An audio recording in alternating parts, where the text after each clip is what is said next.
Jordan Moore and John Jackson on Trojans Live. Jordan Moore, John Jackson. We're on Trojans Live. We're on Facebook Live. Thank you all for joining us on Facebook as we do each week. And ESPN LA 710, of course, too. We've got Jordan McLaughlin, Elijah Stewart, two familiar faces everybody knows by now. These guys have played a lot of ball at USC. Your junior starting backcourt for this season. And you guys have built something now. Now it's a real program with expectations. How do you handle that going into this year, coming off as a tournament team, knowing that a lot is expected? Just got to stick to what we're doing, what we built thus far, and we just got to keep staying at it and keep getting better. We got the young guys that came in, and we just got to implement them into the system and keep going. Elijah, you're an old guy now, right, or considered an old guy to the program. How do you guys have a nice blend, right, of guys with experience and not a lot of you guys are old guys because you played so much when you were younger. Yeah. How have you integrated, the younger guys? What is the sort of the message you're doing to bring them up to the level you guys have already created here? Well, I feel like the tables have turned for us. If you look at the type of team they had when we first came in, it had no seniors. It had one guy who was about to graduate, and I think they had two juniors. And it's kind of turned back. We got 4 freshmen again. And, the juniors this year got a lot more playing experience than the ones that we had coming in. So, it's just a recipe for success. Yeah, the difference now, though, is really that when you guys came in, there might have been experienced guys, but they weren't experienced in success. You guys have clearly have built something since coming here. So, if I'm a freshman and I come in, what is the culture now of USC basketball? What do I have to get in line with or hear from my junior leaders? Well, I know when I first came in, I kind of had no one to teach me about what Pac-12 would actually be like, because they really didn't know. They just were trying to survive. Right.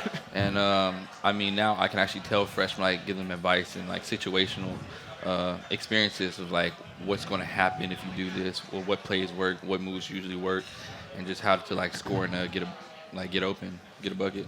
J-Mac, this summer you took a summer tour to Australia with other Pac-12 players. Tell us about the experience and how was it playing alongside your counterparts? It was a fun trip, great trip. I learned a lot on that trip with Mike Montgomery and a couple of the other coaches that played under him while he was at Stanford. And it was just a great learning experience, and then just fun being in Australia. We visit the zoo, a couple other places, the Sky Deck and everything, and playing against top competition. We played against the Australian Olympic team that played in the Olympics this year. So it was good competition, and, I was able to see where I was at competitively. Yeah, what I'm most excited for you this season, you got an off-season. We've never seen you with an off-season before. You came in before your freshman season. You were recovering from shoulder surgery. You came in last year. You had a shoulder surgery your freshman year. So, what are we going to get to see out of you this year now that you've had really an off-season just to focus on your game and your strength? It was a big off season for me. I was busy, like you said. I went to Australia. I had a little summer job this summer, and I was still in the gym. What's the summer job? What are we doing? I worked at Nike. Oh, that's not bad. Of course, huge sneakerhead, so I had the deals for the summer. But with all that going on, I still had time to get in the gym and just perfect my craft.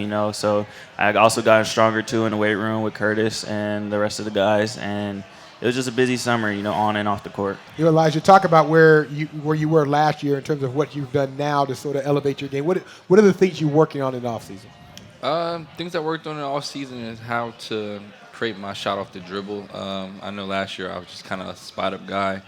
Now they told me to kind of focus on more creating my own offense and just working on situational moves and how to score whenever you need to.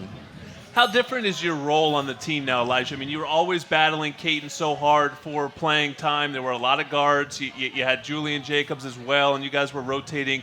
I don't think I'm going on a limb by saying I'm looking at the starting backcourt because you have established yourself. So how do you view your role on the team now?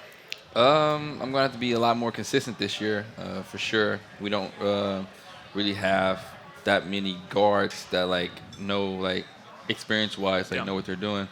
So I'm going to have to be a leader first and foremost and just do everything to affect every aspect of winning. That's rebound, blocking shots, pushing the ball up the court, just everything I'm pretty much not used to.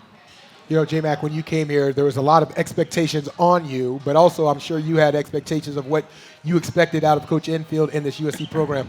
How have your expectations been met? I mean, I know that you're meeting what USC wanted out of you, but how have your expectations been met in terms of what Coach Enfield has brought you in to do, the role that you play, and the leadership opportunity you have?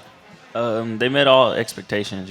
Coach Enfield from day one told me he'll give me the ball. He wanted me to help change the program and the culture with the other guys we brought in, Elijah, a couple other transfers that transferred out. But, they said we wanted to change the culture. And, as I walk around campus and everybody that talked to me, they said we have done that. And so I felt like all expectations have been met. It's rare to see you wearing a hat. It's really throwing me off. Now, if people don't know, Jordan's pretty serious about his hair. Really, the whole team is pretty serious about hair. But in particular, you and your mother are always working on this. What do we have in store this year? What are we unveiling for the season?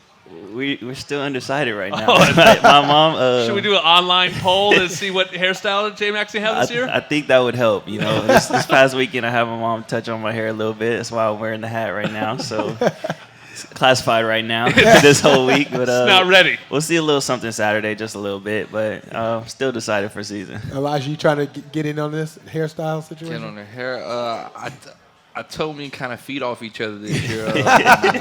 We were thinking about going with the same thing he had a couple weeks back, but we still in the works. Well, everyone will get a look at it this weekend. The Trojan Tip Off is Saturday at Galen Center. The doors open at noon. Bring your family. It's free, so there's no excuses for not coming. There's a fan fest from noon to 1, and then both the men's team and the women's team will play at 1 o'clock. Come meet these guys, get to know them. It's a great team, great program, great day, so come be a part of it. Trojan Tip-Off, and the season starts on November 11th at Galen Center. Going to be a fun one. We come back, JJ's going to break down where we're at in football season, just past the midway point, next on Trojans Live.